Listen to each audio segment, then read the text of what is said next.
A veces, algunas tradiciones militares de diferentes países del mundo parecen bastante inusuales. Por ejemplo, así es como se ve el cambio de guardia en el ejército griego.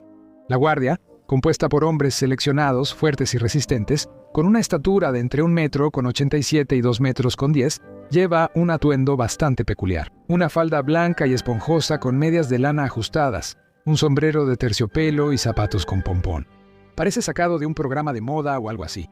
Por supuesto, todo esto se explica por la tradición centenaria y la historia. Se mencionan datos interesantes sobre la falda fustanela y los pompones, pero aún así se ve bastante extraño. O, por ejemplo, la llamada danza del odio en la frontera entre la India y Pakistán. Además de los atuendos inusuales, también llama la atención el propio acto. Este ritual ocurre regularmente y es motivo de orgullo para ambos países. A pesar de estas extravagancias ceremoniales, en general, la mayoría de las personas asocia al ejército con fuerza, protección y disciplina. Sin embargo, no todos los ejércitos a lo largo de la historia han sido así. Hubo ejércitos desnudos y otros vestidos de manera ridícula, ejércitos de zombies y de personas con enfermedades mentales. Y en este episodio verán todo eso y algo más. ¿Vamos allá? El ejército desnudo celta. Los celtas no reconocían el dominio de nadie. Eran un pueblo libre y valiente. Sin embargo, el Imperio Romano, que prosperaba en esos tiempos, no dejaba de intentar conquistar los territorios que pertenecían a los celtas. La cuestión de si luchaban desnudos es bastante confusa. En diferentes épocas, en distintas tribus y en diversas batallas, hubo manifestaciones de este comportamiento. Muchas crónicas romanas también lo mencionan. Pero no solo los celtas, muchos pueblos tienen la tradición de llevar la mínima ropa posible durante el combate, no necesariamente completamente desnudos. Por ejemplo, los guerreros se desnudaban hasta la cintura, y esto tenía más o menos el mismo significado. Desnudarse antes de la batalla era al mismo tiempo una muestra de valentía, asustaba al enemigo y debía asegurar el apoyo y la comprensión de los dioses, en combinación con los símbolos mágicos tatuados en la piel. Uno puede imaginarse el caso extremo de cómo se veía un ejército formado por guerreros cubiertos de tatuajes. También hay una explicación práctica para esto. Al desnudarse, los guerreros ganaban libertad de movimiento. Es más difícil agarrar a una persona desnuda durante una pelea. Por cierto, los galos también son tribus del grupo celta, esos mismos galos que inspiraron a los franceses para la legendaria serie de cómics y películas sobre Asterix y el gordo Obélix, que, por analogía, se puede decir, están desnudos de la cintura para arriba, con la poción mágica preparada por el druida, enfrentándose a los romanos liderados por César, quien invade la Galia. El ejército de la Orden de San Lázaro. Si combinas el fanatismo religioso medieval, la guerra y una enfermedad mortal, obtienes la Orden de San Lázaro. Es la orden monástica militar más hermética de la época de las cruzadas, y se volvió la más hermética porque la lepra, una enfermedad infecciosa mortal, unió a sus soldados. La enfermedad podía causar terribles cambios en la apariencia física de una persona. Precisamente porque las personas con lepra asustaban y podían contagiar a los demás, era común aislarlas de la gente sana. Con el tiempo, la orden empezó a aceptar también a personas comunes con lepra, entre las cuales podía haber caballeros y soldados, formando así un verdadero ejército de leprosos o muertos vivientes. Nominalmente, los leprosos ya estaban muertos, y morir en combate era mucho más honorable que pudrirse en vida. La ventaja de ese ejército era que los combatientes no tenían nada que perder. Las partes afectadas de su cuerpo no sentían dolor, los guerreros luchaban como locos, infundían terror en el enemigo con su aspecto grotesco y el miedo al contagio.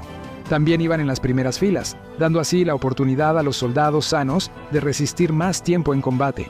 Así que no sería una exageración decir que en la Edad Media existió un verdadero ejército de zombies. El ejército de gigantes prusianos o los gigantes polacos de Potsdam. El rey prusiano Federico Guillermo. Primero tenía una afición inusual.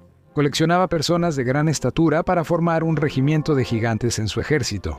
No solo los reunía y reclutaba por todo el país, sino que también los compraba por enormes sumas de dinero, los pedía como regalos vivos y, con el tiempo, incluso intentó criar toda una compañía de personas gigantes. Uno de los donantes más conocidos fue el emperador ruso Pedro I, quien de esa manera fortalecía las relaciones con el rey prusiano. El salario de estos soldados dependía precisamente de su estatura, y no de sus habilidades militares ni de su rango. Las amazonas de Dahomey. No hace mucho, en el siglo XVII, en el reino de Dahomey apareció un ejército de mujeres valientes, salvajes y feroces que aterrorizó a los colonizadores europeos. Los extranjeros las llamaron las Amazonas de Dahomey. Estas mujeres no solo eran guerreras feroces, sino también una tropa de élite que protegía a su rey durante las batallas más sangrientas, y eran consideradas intocables. Su característica especial era decapitar a sus enemigos. Y esto no es un mito. La última amazona de Dahomey que sobrevivió murió no hace mucho, en 1979 a la edad de 100 años.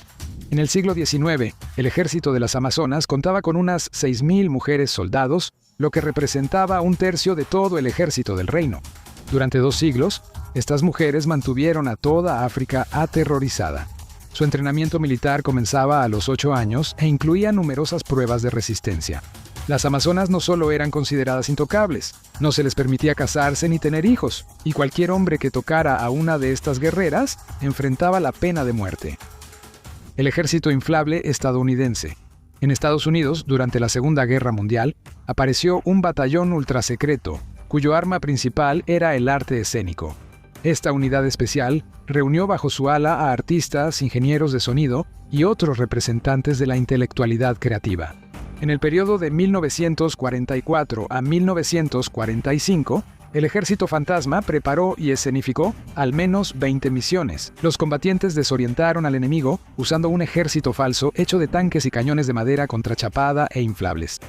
Ellos creaban enormes almacenes de armas con cajas vacías, cubiertas con redes de camuflaje, respaldando todas estas manipulaciones con transmisiones de radio falsas.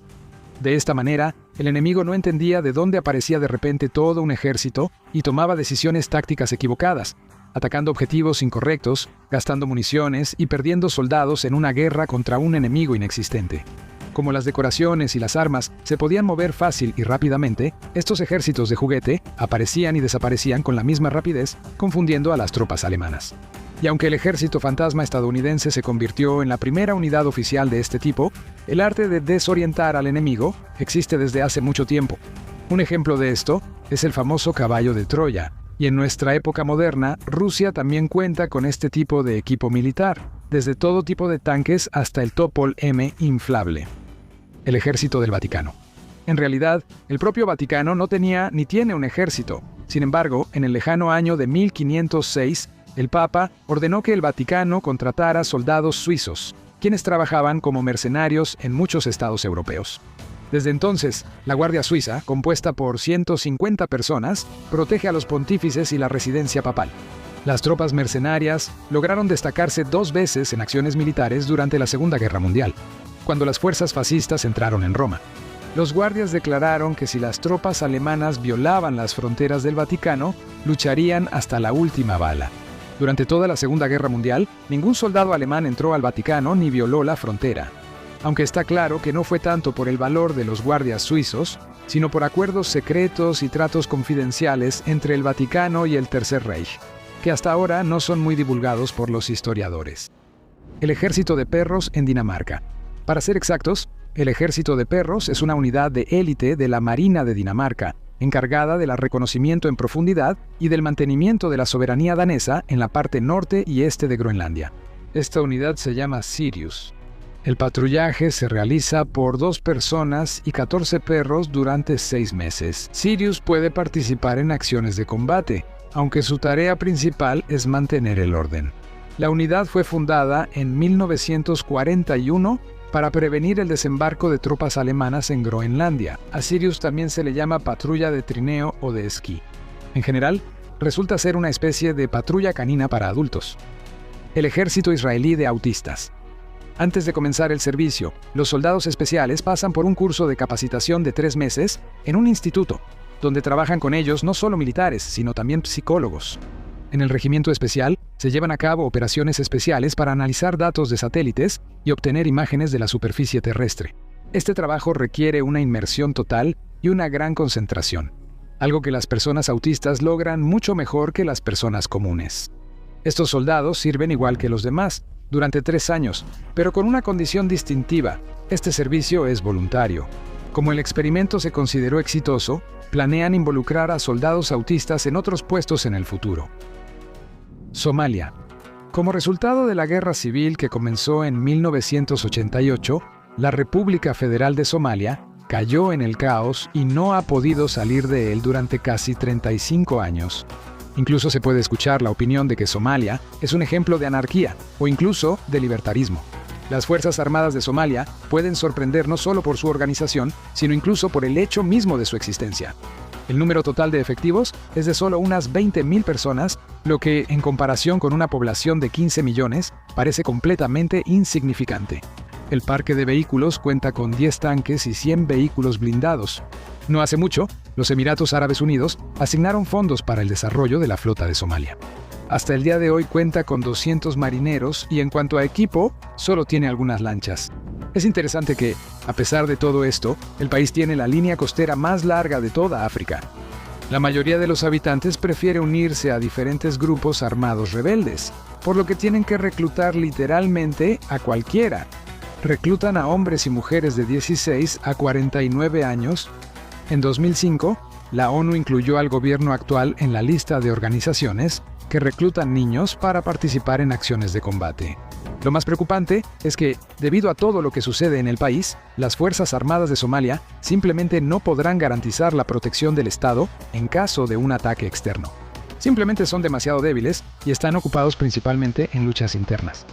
Así de inusuales son los ejércitos del pasado y del presente que se pueden encontrar en nuestro planeta. Gracias por vernos y por tu like somalí. ¡Hasta la próxima!